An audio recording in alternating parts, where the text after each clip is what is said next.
அனைவருக்கும் வணக்கம். இன்னியோட பதிவில் ஸ்ரீராம நவமி அன்னைக்கு செய்யக்கூடிய நெய்வேத்தியங்கள் என்னென்ன, ஸ்ரீராம நாமத்தின் மகிமை என்ன அப்படிங்கிறத உங்களோட நான் ஷேர் பண்ணிக்க போகிறேன். இப்போ வாங்க பதிவுக்குள்ளே போகலாம். ஸ்ரீராம நவமிக்கு ரொம்ப ஈஸியான நெய்வேத்தியம் தான் பொதுவாக செய்வோம். அது என்னன்னு பார்த்தீங்கன்னா, பானகம், நீர்மோர், வடைப்பருப்பு. முதல்ல எவ்வளவு பானகம் வேணுமோ அந்த அளவுக்கு ஒரு சொம்பில் நல்ல தண்ணியை ஃபில் பண்ணிக்கோங்க. அதில் துருவின வெல்லத்தை ஆட் பண்ணிக்கலாம். நிறைய பேர் நாட்டு சர்க்கரை கூட போட்டுப்பாங்க. ஆனால் வெல்லமோட டேஸ்ட்டே நல்லாயிருக்கும். ஸோ இதோட கொஞ்சமாக ஏலக்காய் பொடியும் சுக்கு பொடியும் கலந்து நீங்கள் வச்சிட்டிங்கன்னா ஒரு அரை மணி நேரத்தில் இது எல்லாமே நல்லா வெல்லம் கரைஞ்சிரும். இதுக்கப்புறமா நம்ம பண்ணக்கூடியது பார்த்திங்கன்னா வடைப்பருப்பு. அதுக்கு ஒரு பிடி, அதாவது உங்களுக்கு தேவைக்கேற்ப பாசிப்பருப்பை நல்லா அலம்பிக்கோங்க. 2-3 தடவை அலம்பிட்டு ஒரு அரை மணி நேரத்துக்கு நல்ல தண்ணி விட்டு அதை நம்ம ஊற வச்சிடலாம். ஒரு அரை மணி நேரம் கழித்து நம்ம பார்க்கலாம். இப்போ நீர்மோருக்கு தயிரில் வேணுங்கிற அளவுக்கு தண்ணி விட்டு நல்லா கடைஞ்சிக்கலாம். நீர்மோர் அப்படிங்கிறது ரொம்ப நீராக இருக்கணும், அந்த மோரே திக்காக இருக்கக்கூடாது. அதனால் நல்லா தண்ணி விட்டுக்கோங்க. உப்பு போட்டு நல்லா கடைஞ்சிக்கலாம். பொதுவாகவே தயிராக நம்ம சாப்பிட்றத விட மோராக சாப்பிட்றது ரொம்ப நல்லது உடம்புக்கு. சரி, எவ்வளவு நீர்மோர் வேணுமோ அந்த அளவுக்கு நம்ம ஒரு பாத்திரத்தில் தனியாக எடுத்துக்கலாம். நான் இன்றைக்கி 1 டம்ளர் அளவுக்கு நல்ல திக்கான மோரும் அதோடு ஒரு அரை டம்ளர் அளவுக்கு திருப்பி தண்ணி ஆட் பண்ணிக்கிறேன். ஒரு அரை மணி நேரம் இந்த பருப்பு ஊறட்டும். அதுக்கப்புறமா நம்ம என்ன பண்ணணும்னு பார்க்கலாம். இப்போ பாருங்கள், அரை மணி நேரம் ஆகிடுத்து. பருப்பு நல்லா ஊறியிருக்கு. இதை நல்லா வடிகட்டி எடுத்துன்னு வந்துக்கலாம். வடைப்பருப்பு, பானகம், நீர்மோர் எல்லாமே ரொம்ப எளிமையாக செய்யக்கூடியது. இப்போது நம்ம தாளிச்சி கொட்டுறதுக்கு கொஞ்சமாக ஒரு 2 ஸ்பூன் அளவுக்கு எண்ணெய் எடுத்துக்கோங்க. அதில் 1 ஸ்பூன் அளவுக்கு கடுகு போட்டு அது நல்லா பொரிஞ்சதும் கொஞ்சமாக பெருங்காயத்தூள் போட்டு கருவேப்பிலை பிச்சு போட்டு நம்ம வடைப்பருப்பு, நீர்மோர் 2த்துக்கும் தாளித்து கொட்ட போகிறோம். முதல்ல கொஞ்சம் வடைப்பருப்புக்கும் அப்புறமா மீதி இருக்கிறத நீர்மோர்லேயும் நம்ம விட்டுக்கலாம். இப்போது நம்ம வடைப்பருப்புக்கு தேவையான சிலதெல்லாம் நறுக்கி வச்சுட்டுருக்கோம். முதல்ல பார்த்திங்கன்னா வெள்ளரிக்காய் இருக்கு இல்லையா, அதை ஒரு சின்ன துண்டு எடுத்து தோல் சீவி நறுக்கிக்கோங்க. பச்சை மிளகாயில் அந்த உள்ளே இருக்கிற விதையெல்லாம் எடுத்துட்டு துண்டு துண்டாக கட் பண்ணி சேர்த்துக்கோங்க. தேங்காய் பல் சேர்த்துட்டு மாங்காவை சின்ன சின்ன துண்டங்களாக சேர்த்துக்கோங்க. இது எல்லாத்தையும் நம்ம மிக்ஸ் பண்ணுறதுக்கு முன்னாடி கொஞ்சமாக எலுமிச்சம்பழம் பிழிஞ்சிக்கலாம். நான் வடைப்பருப்புக்கும் பானகத்துக்கும் மட்டும்தான் எலுமிச்சம்பழம் பிழிகிறேன். நிறைய பேர் மோருக்கு கூட பிழிவாங்க. அது அவங்க விருப்பம்தான். இப்போ இதை நல்லா நம்ம மிக்ஸ் பண்ணிக்கலாம்.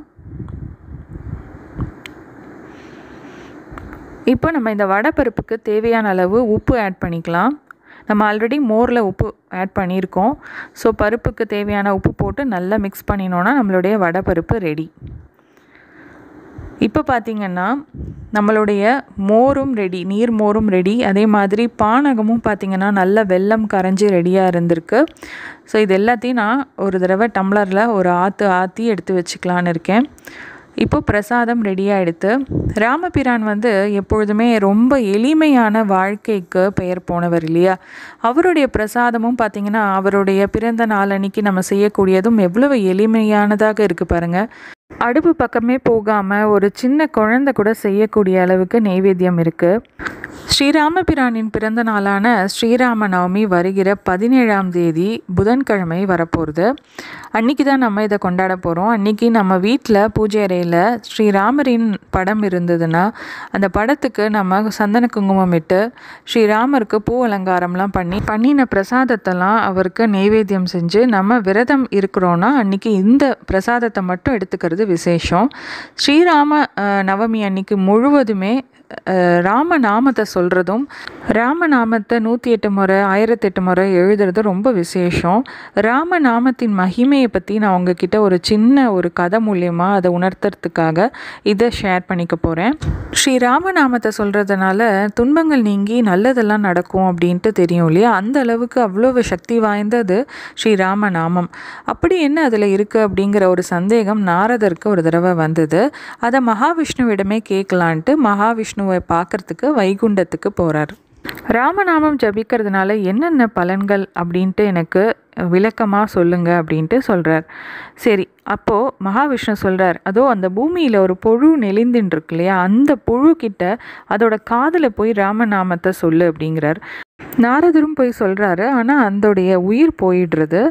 அடுத்தது பதறிக்கொண்டு மகாவிஷ்ணுவிடம் சொல்கிறாரு, இந்த மாதிரி ஆயிடுத்துன்னொடனே, சரி அங்கே ஒரு பட்டாம்பூச்சி இருக்குல்ல, அது காதில் போய் ராமநாமத்தை ஜபித்துட்டு வா அப்படின்னு சொல்கிறார்.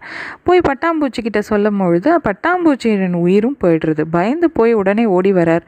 உடனே அவர் சொல்கிறார், அங்கே ஒரு பசு ஒரு கன்று ஈன்று கொண்டிருக்கு இல்லையா, அதுக்கிட்ட காதில் போய் சொல்லு அப்படிங்கிறார். இவர் பயந்துடுறார். இல்லை நீ போய் சொல்லு அப்படிங்கிறார்.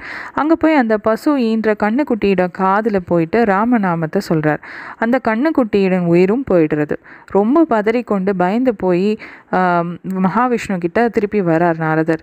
ஏன் இப்படி சொல்ல சொல்ல நல்லது நடக்கும் பார்த்தா எல்லாருடைய உயிரும் போயிடுறதே அப்படின்னு சொல்லும் பொழுது அதுக்கு மகாவிஷ்ணு சொல்கிறார், கவலைப்படாத, அந்த ஒரு ஊரில் ஒரு மன்னனுக்கு ஒரு குழந்தை பிறந்திருக்கு, அந்த குழந்தையினுடைய காதில் போய் சொல்லிட்டு வா அப்படிங்கிறார். ரொம்பவே பயந்து போயிடுறார் நாரதர். இல்லை நான் போகமாட்டேன், என்னதான் நான் மற்றவங்க கண்ணுக்கு தெரிலனா கூட இத்தனை நேரம் ஒரு புழு பட்டாம்பூச்சி கண்ணுக்குட்டியுடைய உயிர் போனதே எனக்கு ரொம்ப வருத்தமாக இருக்குது, இதில் மன்னனுடைய குழந்தையும் உயிர் போயிடுத்துனா எனக்கு எவ்வளவு துன்பமாக இருக்கும், நான் போக மாட்டேன்னு சொல்கிறார். உடனே விஷ்ணு சொல்கிறார், இல்லை நீ போய் சொல்லு அப்படின்னு சொல்கிறார். இவரும் ரொம்ப பயந்துட்டே சரி அப்படின்னு சொல்லிட்டு அந்த குழந்தையினுடைய காதில் போய் சொல்கிறார். அவர் ராமநாமத்தை சொல்லி முடித்த உடனே அந்த குழந்தை, என்ன நாரதரே நலமா அப்படின்ட்டு விசாரித்துதான். நாரதருக்கு ஒரே ஆச்சரியம் தாங்க முடியல. பிறந்த குழந்தை பேசுமா, இது எப்படி நடக்கும், அதுவும் யாருக்கும் கண்ணுக்கே தெரியாத நான் வந்திருக்கேன், என்ன அடையாளம் வச்சுன்னு எப்படி இந்த குழந்தை பேசுறது அப்படின்னு சொல்லிட்டு ரொம்ப ஆச்சரியப்பட்டு கேட்குறார். அதற்கு அந்த குழந்தை பதில் சொல்லித்தான், என்ன நாரதரே, என்ன தெரியவில்லையா, என்னுடைய இந்த நிலைமைக்கு நீங்கள் தானே காரணம். மண்ணில் புழுவாக இருந்து நெளிந்து கொண்டிருந்த பொழுது என்னுடைய காதில் ராமநாமத்தை சொல்லி என்னை புனிதம் அடைய வைத்தீர்கள். அதுக்கு பயனாக நான் அடுத்த பிறவியில் பட்டாம்பூச்சியாக பிறந்தேன். அப்பொழுதும் விடாமல் என் காதில் ராமநாமத்தை சொல்லி அதுக்கப்புறம் கன்று குட்டியாக பிறக்க வைத்தீர்கள். அதுக்கப்புறமும் என் காதில் ராமநாமத்தை சொல்லி இப்பொழுது மன்னனின் குழந்தையாக நான் இருக்கேன். அந்த அளவுக்கு என்ன மேலும் மேலும் என் நிலைமையை உயர்த்தி கொண்டிருந்தீர்கள். அதுதான் இந்த ராமநாமத்தின் பலன் அப்படின்ட்டு அந்த குழந்தை நாரதர்கிட்ட சொல்லும் பொழுதுதான் ராமநாமத்தினுடைய பலன் என்ன அப்படிங்கிறது நாரதருக்கு புரிஞ்சுதான். அந்த அளவுக்கு விசேஷமானது ஸ்ரீராம நாமம். அன்னைக்கு நம்ம எதுவுமே ஸ்லோகம் சொல்ல முடியலனா கூட ராமா ராமா ராமா ராமா ஸ்ரீராம ஜெயராம ஸ்ரீராம ஜெயராம ஜெய ஜெயராமா இதெல்லாம் சொல்லிகிட்டே இருந்தோன்னாவே ரொம்ப ரொம்ப விசேஷமானது. யாரெல்லாம் ராமநாமத்தை உச்சரிக்கிறாங்களோ அவங்களுக்கு வளமான வாழ்வு பெற்று துன்பங்கள் எல்லாம் போக்கும் அப்படிங்கிறது ஒரு ஐதீகமாக இருந்துட்டு வருது. அதனால் ஸ்ரீராம நவமி அன்னைக்கு இந்த பிரசாதங்கள்லாம் செஞ்சு ராமபிரானின் ராமநாமத்தை சொல்லி அவரின் அருளும் ஆஞ்சநேயரின் அனுகிரகமும் பெறணும்னு வேண்டிக்கிறேன். இந்த வீடியோ பிடிச்சிருந்துன்னா உங்கள் ஃப்ரெண்ட்ஸோட ஷேர் பண்ணிக்கோங்க. இந்த சேனலை சப்ஸ்கிரைப் பண்ணி பாருங்கள். இன்னொரு பதிவில் உங்கள் அனைவரையும் சந்திக்கிறேன். நன்றி, வணக்கம். ஸ்ரீராம ஜெயராம ஜெய ஜெயராமா.